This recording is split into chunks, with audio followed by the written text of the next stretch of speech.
नमो अरिहन्ताणं नमो सिद्धाणं नमो आयरीयाणं नमो वज्रायाणं नमो लोये सव्वसाहुणम्। सिद्धांत चक्रवर्ती आचार्य नेमिचंद्र आचार्य द्वारा रचित गोमठ सार कर्म कांड का मंगलाचरण करते हुए पढ़िमीय शीर्षाणीमिं गुणरेण विभूषणं महावीरं सम्मतरेण निलयं पैड़ी समुकीर्तनं वोच्छम। जय बोलो पंच परमेष्ठी भगवान की। तपस्वी सम्राट आचार्य सन्मति सागर जी महाराज की। चतुर्थ पट्टाधीश भिक्षण ज्ञान उपयोगी मम प्राण गुरु श्रेष्ठ आचार्य उगन सुनील सागर जी गुरुदेव की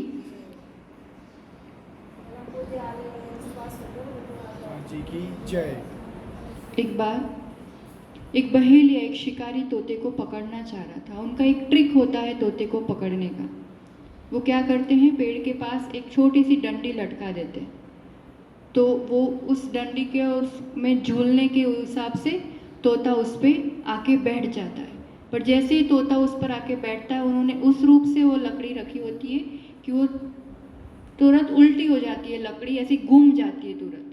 तो लकड़ी घूम जाती है और वो तोता उसको उल्टा पकड़ के लटकता रहता है और वो उसी पे बंधा रहता है, क्योंकि उसको लगता है कि मैं छोड़ दूंगा ना तो मैं गिर जाऊंगा। ये भूल जाता है उस डर के मारे कि मैं चाहूँ तो थोड़ा सा पलट के सीधा उड़ सकता हूँ, आराम से वो मुक्त हो सकता है। पर एक भय और एक अज्ञानता कि वो उसको पकड़े रहता है और उस चक्कर में फिर वो शिकारी उसको पकड़ लेता है। अब ये विचार करने वाली बात है, उस तोते की क्या अपनी भी तो हालत ऐसी है, पकड़ के रखा हुआ है, एक अज्ञानता, एक डर, और लगता है कि इन सब ने, अब वो लकड़ी ने तोते को पकड़ा था कि तोते ने उसको पकड़ के रखा था? तोते ने ही पकड़ के रखा था, लकड़ी तो अपनी जगह स्वतंत्र थी। और फिर मान क्या रहा है कि मैं, उसने मुझे पकड़ के रखा है और मैं छोड़ दूंगा तो गिर जाऊंगा। बस इसी रूप से सदियों का बंधन है। ये तो दिख भी रहा है, ये पकड़, ये बंधन, पर अपना जो कर्मों के साथ इस जीव का बंधन है, अदृश्य बंधन, दिखता नहीं है। कार्य दिखता है तो पता चलता है अस्तित्व की कर्म नाम की कोई चीज है। अपने प्रकृतियों को देखा तो अब कुछ समझ में आ रहा है, अपने ही प्रश्नों का जवाब मिल रहा है ना, कि ये इतना होशियार कैसे है और ये इतना मन बुद्धि क्यों है, मैं इतना चाहता हूँ तो भी कर क्यों नहीं पाता, ये मोटा क्यों है, ये ठिंगा क्यों है। हर चीज का कि कहीं ना कहीं उन प्रकृतियों के कर्म लगे हुए हैं। पर ये कर्म मैंने बांधे हैं। कर्म ने आपको बांधा है कि आपने कर्म को बांधा है? जीव की अपनी शक्ति है, जीव का अपना ज्ञान जो विपरीत रूप से चल रहा है। कर्म के पास ज्ञान नहीं है कि मैं इसके पास जाऊं और इसके पास रहूं। वो तो स्वतंत्र घूम रहे थे, कारमान वर्गणाएं बाहर स्वतंत्र थी। जीव ने अपने राग द्वेष से उसको अपने साथ बांध लिया है, खुद ही बांधता है, खुद ही भोगता है और ये चला ही आ रहा है। इसमें से कुछ वीरले जीव जिन्होंने इसको जान लिया, इस प्रक्रिया को समझ लिया, तो वो फिर इन कर्मों से मुक्त हुए।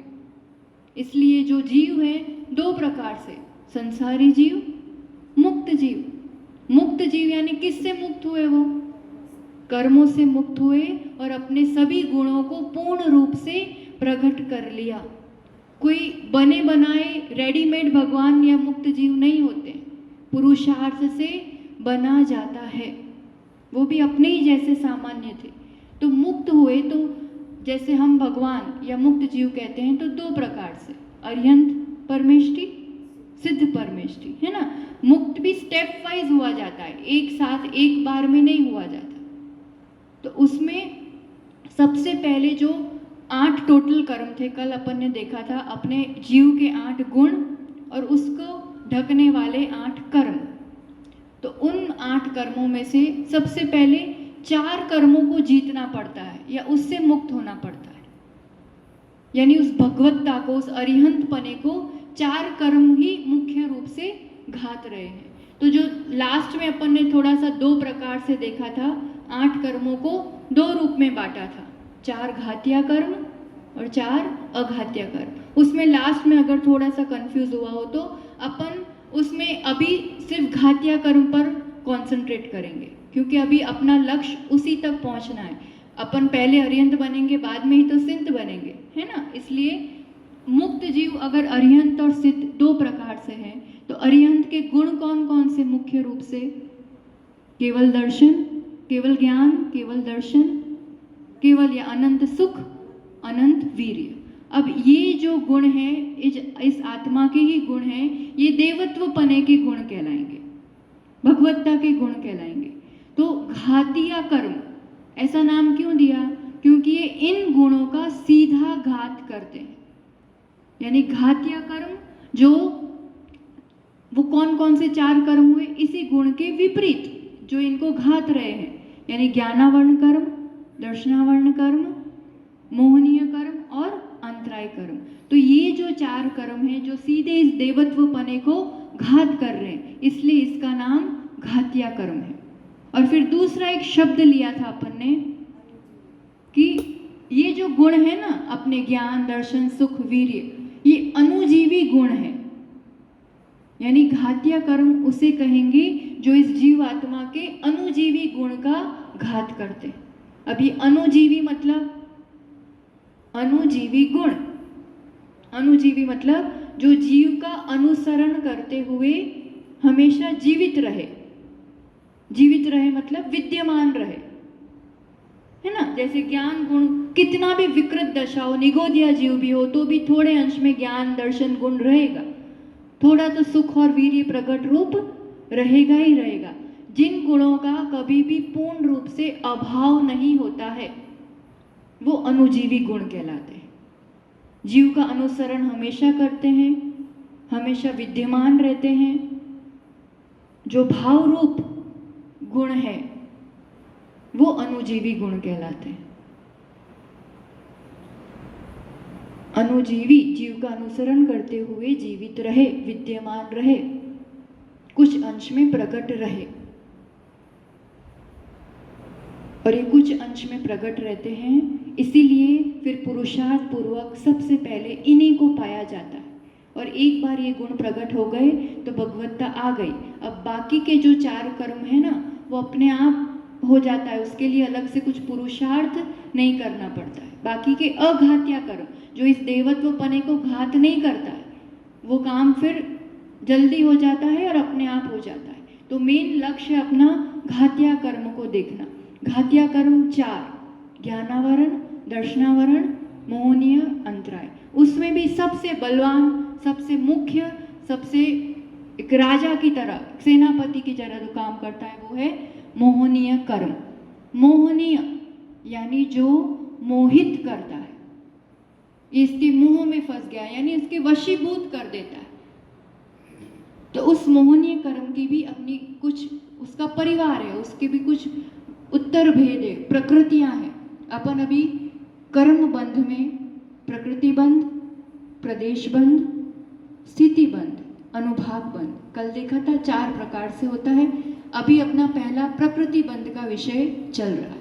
प्रकृति यानी उसका अपना नेचर, स्वभाव, ये बिना कारण के होता है। किसी को डालना पड़ता है या किसी को करना पड़ता है, किसी निमित्त से नहीं होता है, स्वतः वो उसका अपना स्वभाव होता है।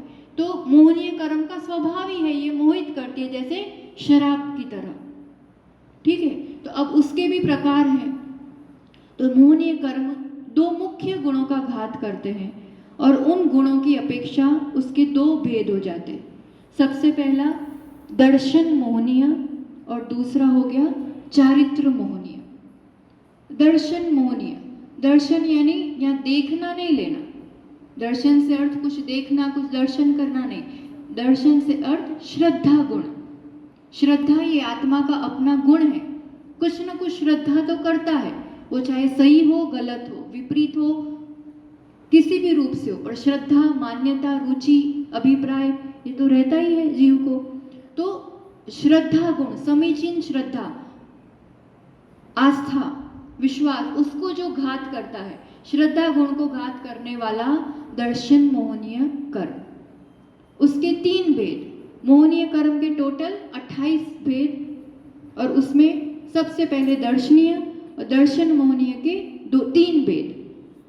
सबसे मुख्य कर्म जो है वो है मिथ्यात्व, जो हमेशा से साथ लगाई हुआ है।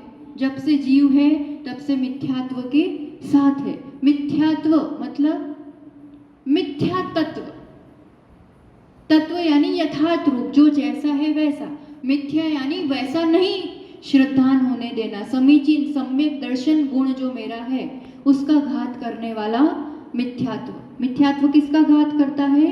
सम्यक दर्शन गुण का, यानी सम्यक चारित्र दर्शन यानी श्रद्धा, तो सम्यक श्रद्धा को घात करने वाला, यानी सच्चा देवपना क्या होता है, मोक्षपना क्या होता है, मैं कौन हूँ, क्या करने योग्य है, सुख कहाँ है, ये सब जो मान्यताएं हैं उसमें मिथ्या रूप, विपरीत रूप मान्यताएं होती है मिथ्यात्व की वजह से। सम्यक दर्शन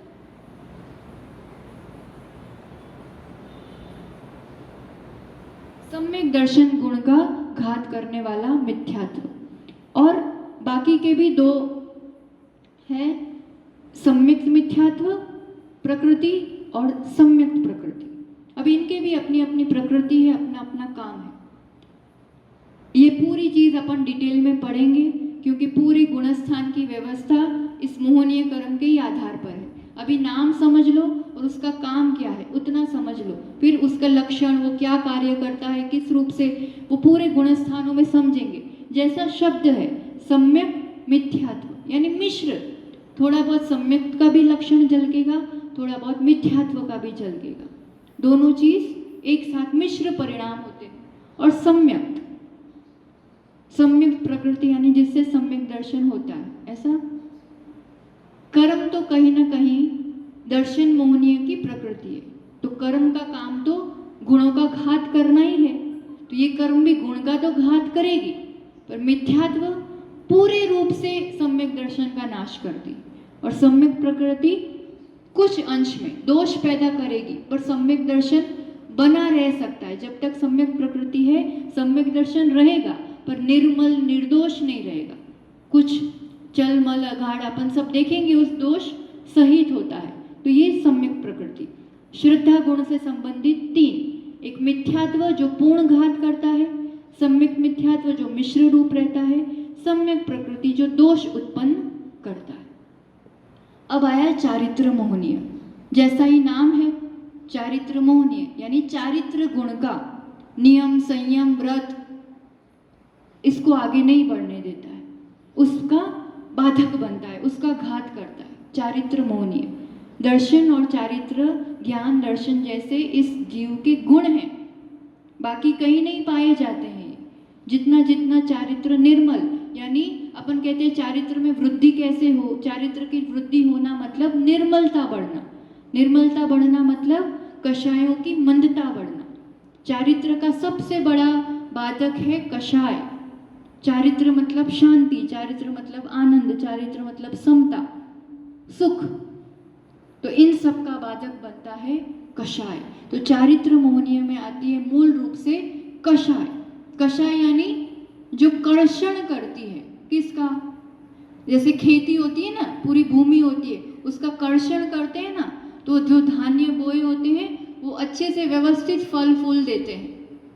वैसे ही कर्म रूपी भूमि को व्यवस्थित जोतने वाला, कर्षण करने वाली कषाय, जिससे फिर सुख दुख रूपी ऐसे फल प्राप्त होते हैं। तो इसमें दो प्रकार, कषाय वेदनीय और अकषाय वेदनीय। वेदनीय यानी वेदन कराने वाला। तो कषाय वेदनीय में प्रसिद्ध है और सबको पता है मुख्य रूप से, तो कषाय कौन कौन सी होती है? क्रोध, मान, माया, लोभ। पर यहाँ अपन इसको 16 प्रकार से देखेंगे पूरा। अब क्रोध मान माया लोभ, वही क्रोध अनंतानुबंधी क्रोध मान माया लोभ होते। क्रोध यानी गुस्सा करना, एक आकुलता रूप परिणाम। मान यानी अहंकार, अहम रूप। माया यानी कुटिलता, एक ठगने रूप परिणाम। और लोभ यानी इच्छा, आकांक्षा रूप परिणाम। ये सब विभाव परिणाम है, जीव के स्वभाव का, गुणों का घात करने वाले परिणाम, पर अनादि से लगे हुए हैं और उसी रूप जीव की प्रवृत्ति हुआ करती है। पर इसमें अंतर पड़ता है, गुस्सा ही है पर जैसा नाम वैसा काम है उसका।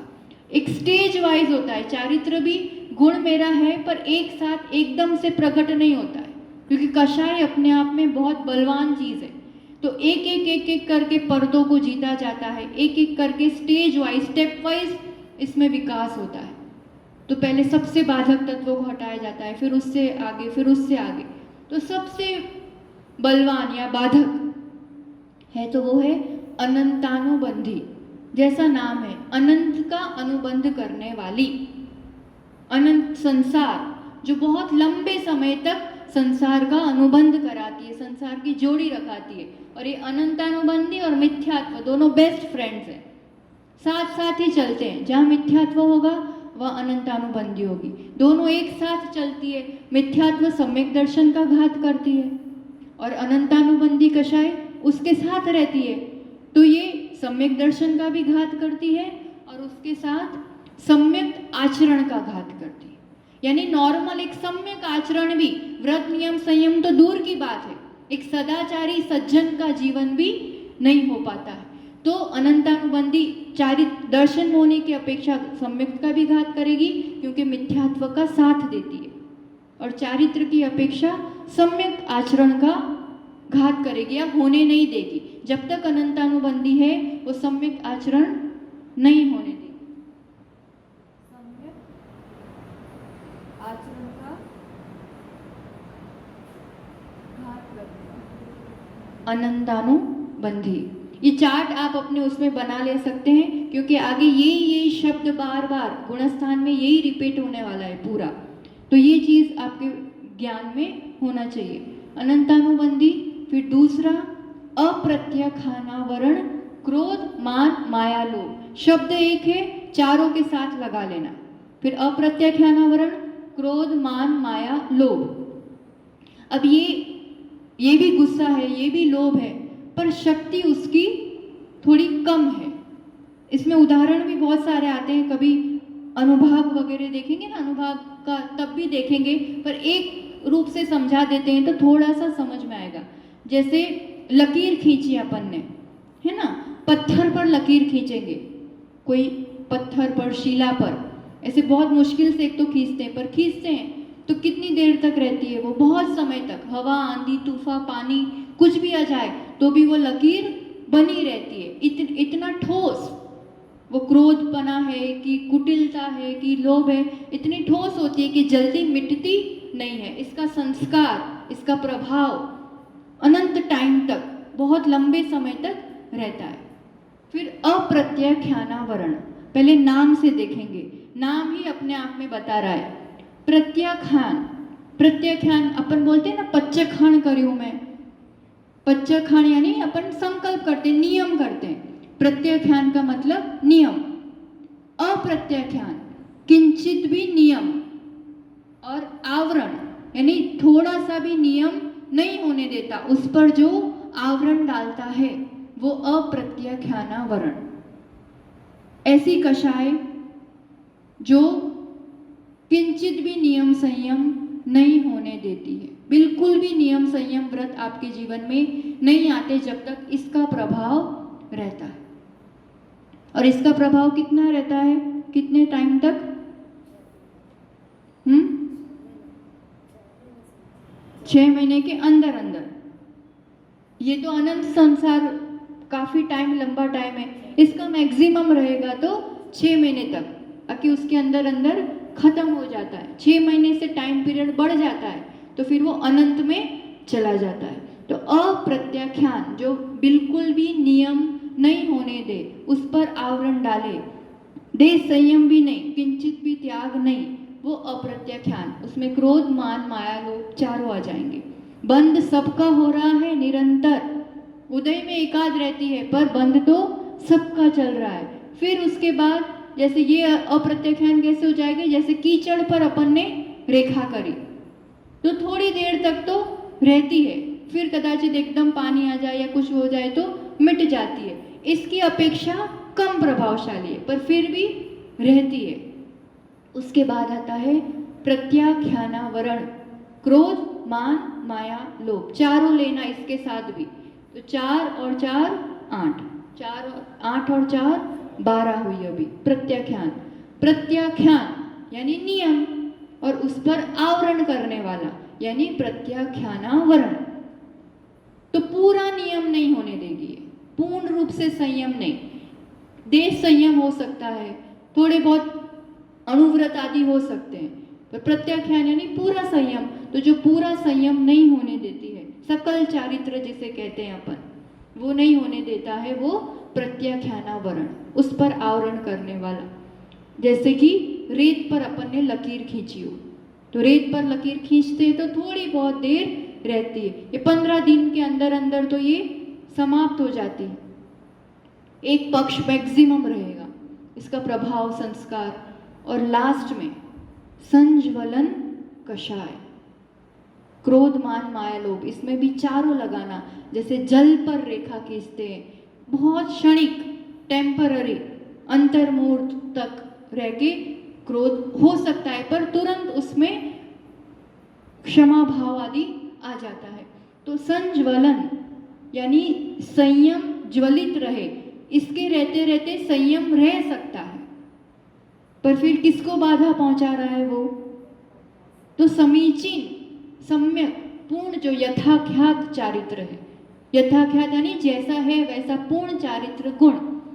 तो जो निर्मल पूर्ण चारित्र है उस गुण को नहीं होने देगा, पर तो भी संयम तो इसके रहते रहते रह सकता है। यथाख्यात चारित्र का घात करने वाली है संज्वलन कषाय। ठीक, तो ये चारों की कार्य हो गए, इसका काल हो गया। अब ये आ गई कषाय वेदनीय में 16। अब बाकी कौन सी रही? अकषाय वेदनीय। 9 कषाय कहते हैं। 9 से यहाँ संख्या नहीं है कि 9 कषाय, 9 का मतलब होता है किंचित, थोड़ी सी कषाय। और सबसे बड़ी बात, ये जो भी कषाय हैं तो कषाय, पर इन कषायों के बिना इसका कोई बल नहीं रहता है, रोल नहीं रहता, ये काम नहीं करती है। जैसे कोई व्यक्ति इशारों पे काम करता है ना, इशारा करेंगे तो करेगा, ऐसे इनके इशारे होंगे ना, इसके अनुसार ये काम करते। अपने आप में उसके अपना इतना बलवान कार्य नहीं होता है, इसलिए किंचित कषाय, खुद से कषाय रूप इतनी प्रभावशाली नहीं है, इसके अनुसार ये काम करती, इसलिए इसको 9 कषाय यानी किंचित कषाय, थोड़ी हल्की कषाय, वो 9 प्रकार से है। हास्य यानी हंसी आना, हंसी आना भी कषाय है, ये कोई बहुत अच्छी बात नहीं है। सहज मुस्कान, प्रसन्नता अलग बात है, प्रशन्नता के साथ, पर हंसना ये भी एक कषाय है, हास्य कषाय। फिर रति, रति में यानी कोई चीज प्रीति होना, पसंद आना, किसी वस्तु में, व्यक्ति में, जगह में एक उत्साह दिखाते हैं ना, एक उत्सुकता, ये मुझे चाहिए और मैं यहीं रहूंगा अब तो, ऐसे वाला जो एक रति रूप परिणाम, इष्ट लगना, पसंद आना, प्रीति रूप परिणाम। उससे उल्टा अरति यानी अनिष्ट लगना, अप्रीति होना, पसंद नहीं आना, उत्साह नहीं होना, उत्सुकता नहीं होना उस वस्तु, व्यक्ति को लेकर के, जगह को लेकर के। फिर भय, भय तो हमेशा ही बना रहता है, डर इस लोक का, परलोक का, मरण का, अकस्मात का, क्या होगा, कैसा होगा, कुछ आ जाए तो, हो जाए तो, भय ये भी कषाय है। फिर शोक, एक दुख रूप परिणाम, अपनी अच्छी चीज, इष्ट चीज, कोई वियोग हो जाए, कुछ मन का नहीं हो और उसमें जो एक शोक रूप परिणाम होते हैं, सब कषाय हैं। पर मोहनीय कर्म कषाय जितनी बलवान होगी उस रूप से ये काम करेगी। जुगुप्सा, हास्य, रति, अरति, भय, शोक, जुगुप्सा। जुगुप्सा एक 2 रूप से अर्थ करते हैं। एक तो घृणा, बहुत ज्यादा ग्लानि होना किसी चीज को बहुत ज्यादा देखकर, और दूसरा खुद की प्रशंसा, और मतलब दूसरे के दोषों की निंदा ज्यादा करना, खुद के दोष तो छिपाना और दूसरे के दोषों को उद्घाटित करना, जो निंदा वाली प्रवृत्ति जो ज्यादा होती है, दूसरों के दोषों को उघाड़ना, ये जुगुप्सा। फिर पुरुषवेद, स्त्री के प्रति जो एक आकर्षण होता है वो पुरुषवेद। स्त्रीवेद जो पुरुष के प्रति आकर्षण होता है, और नपुंसक वेद, जो स्त्री और पुरुष दोनों की तरफ आकर्षण होता है। अब ये सब कषाय अनादि से सब की सब पूरी की पूरी सभी संसारी जीव को लगी हुई है। अब इसमें कैसे, अब इतनी तो है ही अपने पास ऑलरेडी, किस रूप से, किस पुरुषार्थ से पहले कौन सी जीतनी पड़ती है, किस रूप से तो कहाँ कितना ऊपर पहुंचते हैं, फिर कौन सी जीतते हैं तो कितना ऊपर पहुंचते हैं, एक एक करके गुण कैसे प्रकट होते हैं एक एक कषाय को जीतते हुए, ये पूरा गुणस्थान में अपन देखेंगे। गुणस्थान को समझने के लिए इतना परिचय होना जरूरी है, क्योंकि लग रहा होगा विषय गुणस्थान का है तो ये कर्म विज्ञान क्यों खोल के बैठ गए, पर जब तक ये नहीं समझेंगे तब तक गुणस्थान का विषय नहीं समझ में आएगा। और जो भी सभी इसका स्वाध्याय कर रहे हैं, थोड़ा सा विकल्प है उन लोगों को किताबों का कि मेरे पास कौन सी किताब में से ये पढ़ा रहे हैं या कर रहे हैं। तो अभी जो विषय चल रहा है ना, वो उसका आधार है तत्वार्थ सूत्र का अध्याय 8वां और कर्म कांड का भी गाथा नंबर 11 से 20 तक की। तो उसमें अब हम किताब आप सुनो, समझो और लगे तो थोड़ी नोट्स बना लो, क्योंकि ये एक जगह से नहीं है, कई जगहों का निचोड़, और गुणस्थान के लिए जितना जितना जरूरी है प्रारंभिक अवस्था में उतनी उतनी बात बताई जा रही है। फिर जैसे गुणस्थान प्रारंभ करेंगे तो जीवकांड की किताब है आपके पास PDF वगैरह, तो उसमें पहला अधिकार गुणस्थान, उसमें एक गाथा से अपन क्रम से पूरा समझेंगे। इसलिए ज़्यादा उसका विकल्प नहीं करें, सुने, समझे, लिखे, और नहीं समझ में आए तो प्रश्न भी इस नंबर पर आप भेज सकते हो, कुछ जिज्ञासा हो, कुछ डाउट हो तो। अब इसमें आगे अपन थोड़ा सा समझते हैं। ये प्रकृति बंध का अपन ने देखा। अब दूसरा होता है प्रदेश बंध, है ना। तो प्रकृति बंध कर्म का प्रति समय बंद हो रहा है, प्रति समय प्रकृति बंध का नॉलेज होना जरूरी है, क्योंकि उसी अनुरूप कौन क्या काम करता है वो जाना। अब थोड़ी सी जिज्ञासा होती है कि हर समय कर्म तो बंध रहे हैं, पर कितने कर्म बनते हैं, और बंधने के बाद जैसे 8 कर्म आपने बताए तो सबको क्या इक्वल परमाणु मिलते हैं, किस रूप से होता है, तो ये एक ज्ञान के लिए। बाकी प्रदेश बंध अपने आप में, प्रदेश यानी परमाणुओं की संख्या कितना बंद हो रहा है, प्रति समय बंद हो रहा है, तो कितने परमाणु का बंद हो रहा है, और एक समय में जितने परमाणु का बंद होता है उसको समय प्रबद्ध कहते हैं। क्या कहेंगे? समय प्रबद्ध, यानी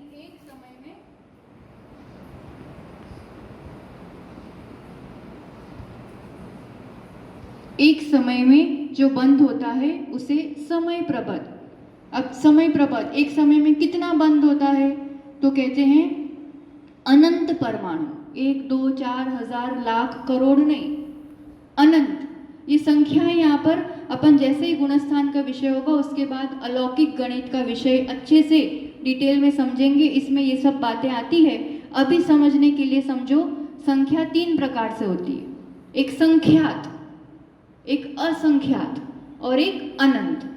संख्यात मतलब जिसको अपन गिन सकते, एक लिमिट है, बड़े करोड़ में हो, मिलियंस में हो, पर फिर भी गिन सकते हैं। उससे ऊपर और ज्यादा होता है असंख्यात, यानी अनकाउंटेबल, अपन नहीं गिन सकते, फिर भी अवधि ज्ञान का विषय बनता है और गिन सकते हैं, ज्ञान का विषय बनता है, पर बहुत बड़ी संख्या है।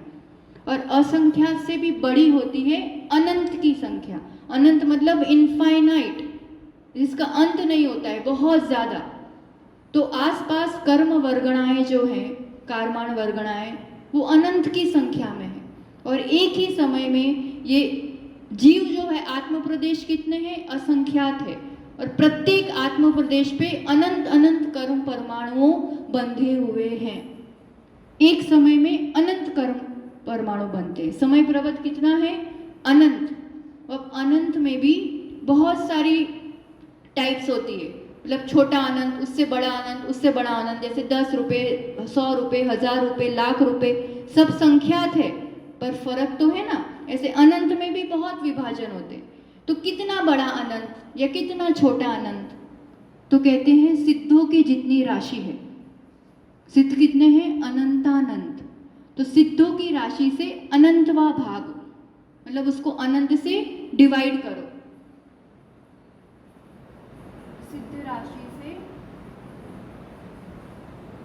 अनंत को डिवाइड करो, वो भी कोई अनंत की ही राशि आएगी। 1000 को 10 से डिवाइड करो तो 100 आया, आई तो संख्यात राशि, वैसे ये भी कोई अनंत ही राशि आएगी।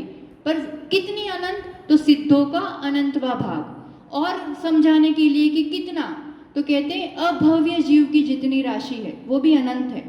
आगे पढ़ेंगे समझ में आएगा, युक्तानंत राशि आती है। तो अभव्य जीव राशि से अनंत गुना है ना। जैसे समझने के लिए 100 है संख्या, अब 100 तक कैसे पहुंचना है? तो कोई कहेगा 20 से 5 गुना, है ना, और कोई कह देगा हाँ 1000 का 10वां भाग। तो सिद्धों का अनंतवा भाग 1000 का 10वां भाग 100, और समझाना है तो 20 से 5 गुना। अभव्य राशि से अनंत गुना, राशि वही है, समझाने के तरीके, वहां तक पहुंचने के तरीके दो बताए हैं। मूल में यहाँ इतना समझना है कि समय प्रबद्ध, एक समय में बनने वाले कर्म परमाणुओं की संख्या अनंत है। ठीक है, कितनी हो गई है? अनंत। दूसरे तरीके से अभव्य राशि पे मल्टीप्लाइड बाय अनंत, जैसे 1000 डिवाइड बाय 10 करो या 20 मल्टीप्लाइड बाय 5, एक ही बात है ना। इस रूप से समझना। मूल हो गई बात कि अनंत परमाणु है। अब थोड़ा सा अपन देखते हैं, 10 मिनट इस पे कंसंट्रेट करना। विषय बहुत बड़ा दिया हुआ है कर्मकांड में, और अपन गाथा नंबर 192 पर थोड़ा सा कंसंट्रेट करके एक ज्ञान के लिए कि ऑटोमेटिक प्रोसेस कितना गजब का चलता है। एक समय में जो कर्म परमाणु ग्रहण किए पूरे 8 कर्मों में विभाजित हो जाते हैं। अब किसको कितना भाग मिलता है, तो ये भी पूरा निश्चित है, पूरा सिद्धांत है कि इसी रूप से इतना इतना मिलता है। जैसे आप कहीं यात्रा के लिए जाओ तो जैसे पहले लेके जाते थे, अब तो क्या पता सीधा पानी सब लेके जाते हैं ना, तो सबसे ज्यादा क्या लेके जाते हैं?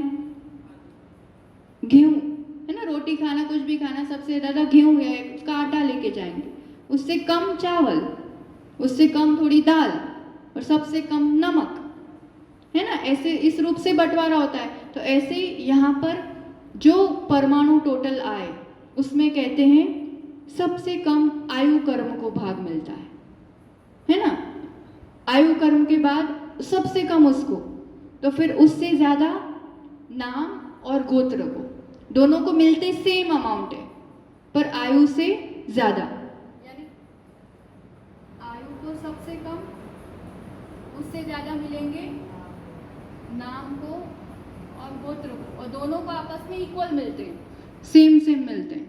ठीक है, फिर उससे ज्यादा मिलते हैं ज्ञानावरण, दर्शनावरण, अंतराय, तीनों को एक जैसे मिलते हैं सेम, पर इससे ज्यादा मिलते हैं जो प्रदेश परमाणु है वो। ज्ञानावरण,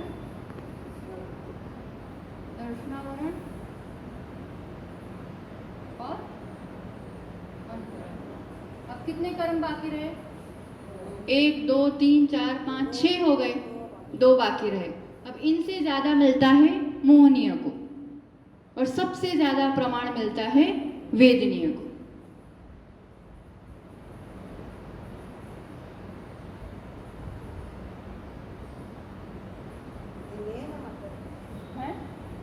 नियम है, सिद्धांत है, इसमें कुछ भी।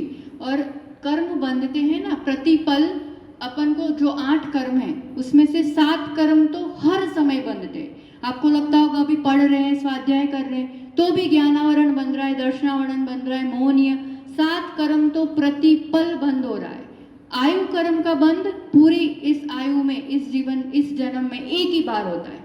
वो जब कभी अपन आयु कर्म का देखेंगे आगे तो उसकी पूरी विधि समझेंगे। आयु कर्म का बंध एक ही बार होगा, तो हर पल 7 कर्म बंध रहे हैं, तो फिर 7 कर्मों में ऐसे बंटवारा होगा, जैसे नाम और गोत्र को मिलेगा, इससे ज्यादा इसको आयु नहीं रहेगी।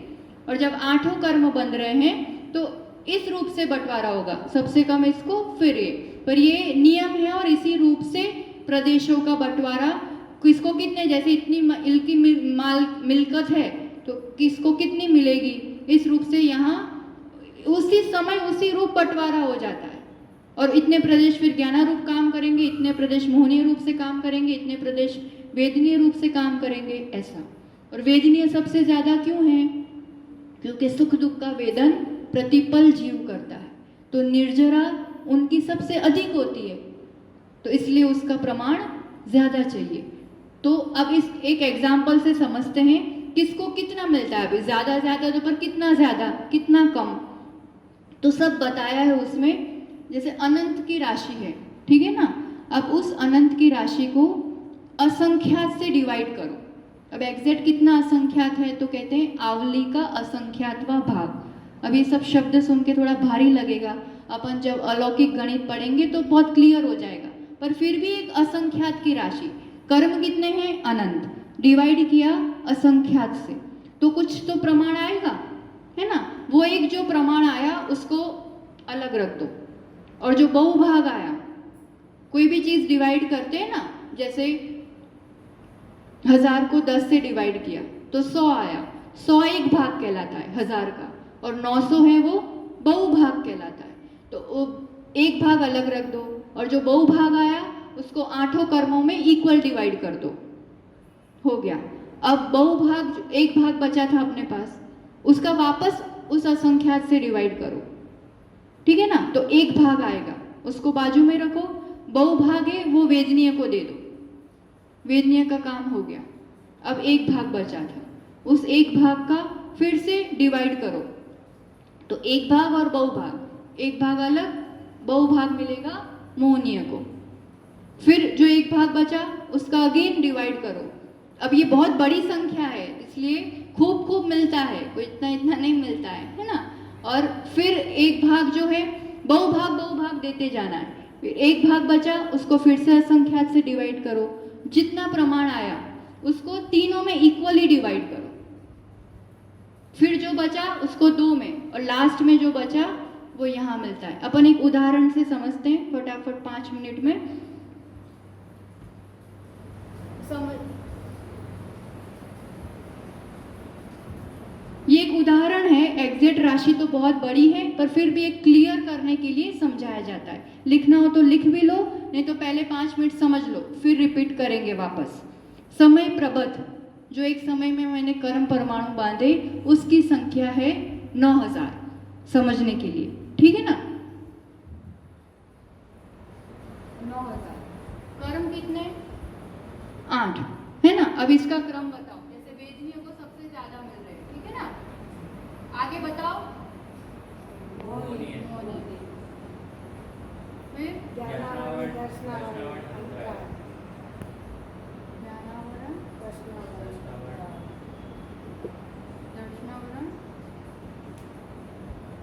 और अंतरण, ये 3 का ग्रुप हो, ठीक है ना।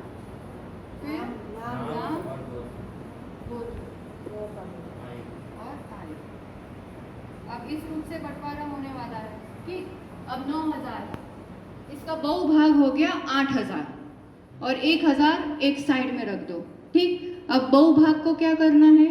8 में इक्वली डिवाइड करना है, ठीक। तो 8000 है अपने पास बहुभाग। अब 8 में बांटेंगे तो सबके पास कितना आ जाएगा? 1000। ये सबके पास पहले इक्वली बट जाता है, फिर जो रिमेनिंग होता है ना, उसमें फिर थोड़ा थोड़ा अंतर पड़ता जाता है। बाकी तो बहुभाग तो पूरा सब में एक समान बांट दिया, है ना। बहुभाग तो पूरा एक समान बांट दिया। अब जो एक भाग बचा, कितना बचा? 1000। अब उस 1000 में से अपन और बहुभाग करेंगे, तो मान लो 700 बहुभाग हो गया, बचा कितना? 1000 बचा। अब 1000 में से बांटना है ना सबको, ये तो बट गया। अब 1000 में से 700 बहुभाग होगा, मैक्सिमम पार्ट बहुभाग मतलब, और एक भाग अपन ने लिया 300, तो 700 किसको दे दिए? वेदनीय को, उसका काम हो गया। अब बचे कितने? 300। अब 300 में से अब बचे 300, ठीक है। अब 300 में से 200 इसको दे रहे, मोहनीय को, बहुभाग मोहनीय को हो गया। अब एक भाग बचा, कितने बचे? 100। अब 100 में से यहाँ 100 बचेगा, 100 में से 75 मान लो बहुभाग है, ठीक है ना। अब 75 में तीनों को इक्वल बांटना है, इसलिए यहाँ कितना कितना जाएगा 25। ठीक है, अब बचा यहाँ कितना, यहाँ 75 हो गया, ये पूरा 25, अब 25 बचा। अब 25 का बहुभाग मान लो 20 कर ले अपन, और दोनों को एक साथ जाना है 10, बचा कितना 5, किसको जाएगा आयु। तो इसके पास कितने परमाणु आए 1700, इसके पास कितने आए 1005। ऐसा ये समझने के हिसाब से इस रूप से बंटवारा होता है, बहुभाग इक्वली बट जाता है, फिर एक भाग भगता है ना, उसमें सबसे ज्यादा वेदनीय को, फिर और बचा उसमें सबसे ज्यादा मोहनीय को, फिर जितना बचा उसमें से इक्वली ज्ञानावरण दर्शनावरण अंतराय को, फिर जितना बचा नाम गोत्र को, और जितना लास्ट में बचा है उतना आयु को। तो सबसे कम आयु को मिलता है, सबसे ज्यादा वेदनीय को, और फिर मोहनीय को। इसमें भी फिर आगे जैसे, ये तो बहुत डिटेल नहीं जा रहे अपन, पर समझने के लिए कि सब चीज की अपनी व्यवस्था बनी बनाई है। जैसे मोहनीय को मिल गया, तो अब फिर उसमें भी जो बंद हो रहा है ना, मिथ्यात्व को जाएगा, अनंतानुबंधी को, प्रत्याख्यान प्रत्याख्यान, उसकी भी पूरी सिस्टम है, किसको कितना जाएगा।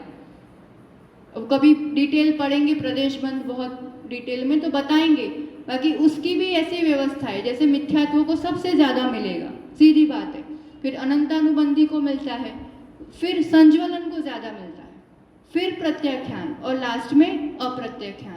क्यों कैसे, वो सब का अपना अपना कारण है, पर व्यवस्था ऐसी बनी हुई है कि किसको कितना बंटवारा होता है, और ये उसी समय हो जाता है। अगले समय जो दूसरा बंधता है तो वापस उसका बंटवारा हो जाता है, तीसरे समय बंध रहा है तो फट फट इस रूप से प्रदेशों का जो कर्म बंद हो रहे हैं, तो किसको कितना मिलेगा और कौन क्या काम करेगा, वो उसी समय डिसाइड हो जाता है। तो ऐसी पूरी अपने आप बनी बनाई व्यवस्था है, और ये केवल ज्ञान के अलावा और कहीं भी इसका इतना सूक्ष्म ज्ञान कौन दे सकता है। केवल ज्ञान के अलावा ये मुश्किल है, और अवधि ज्ञानी मुनिराज थोड़ा बहुत बता दे तो बाकी ये इतना सूक्ष्म और व्यवस्थित ज्ञान अपन को मिल रहा है। तो ये प्रदेश बंद और प्रकृति बंद, ये जो भी होता है योग के कारण, योग यानी मन वचन काय, 3 योग होते हैं। जिनके पास जितने हैं, अपने पास तीनों हैं, जिस जीव के पास जितने योग है उस हिसाब से, जितनी इंद्रियां हैं, वचन है, मन है तो नहीं है तो, पर कुछ ना कुछ तो करता है वो जीव, और जो कुछ भी करता है तो उनकी क्रिया के कारण जीव आत्म प्रदेशों में वाइब्रेशन होता है, कंपन होता है, हलन चलन होता है, और उस कंपन की वजह से आसपास के परमाणु कार्माण वर्गणाएं आकर के कर्म रूप बंध जाती है।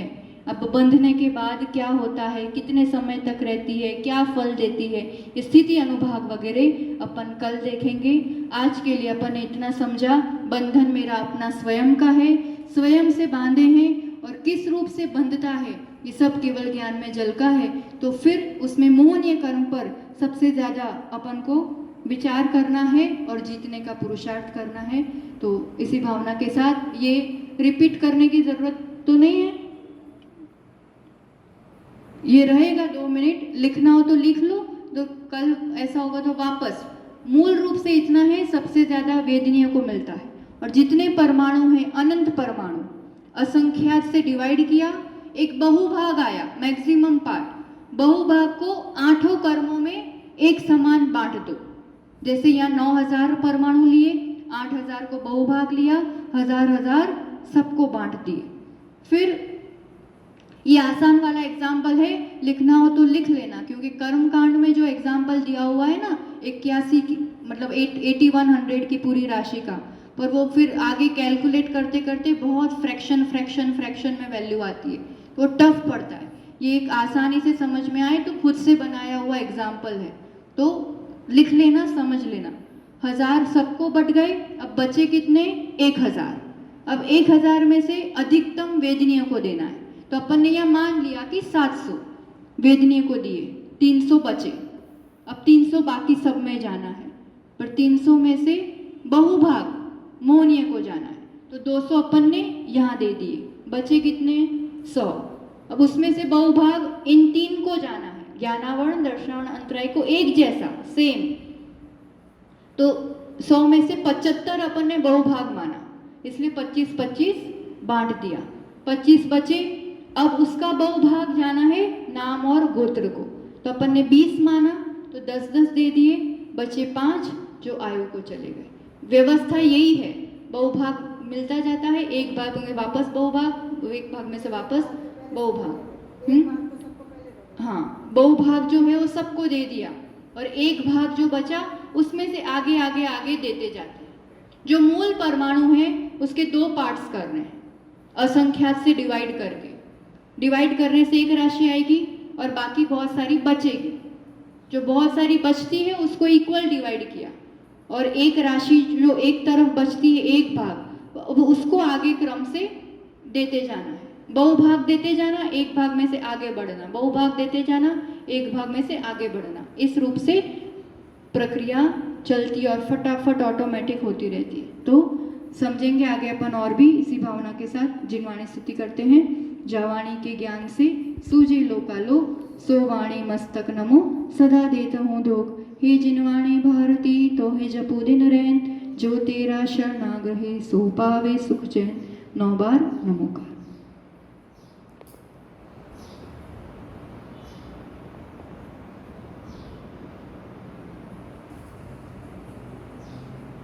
द्वादशांगमयी जिनवाणी माता की जय। आचार्य रोगन सुनील सागर जी गुरुदेव की जय।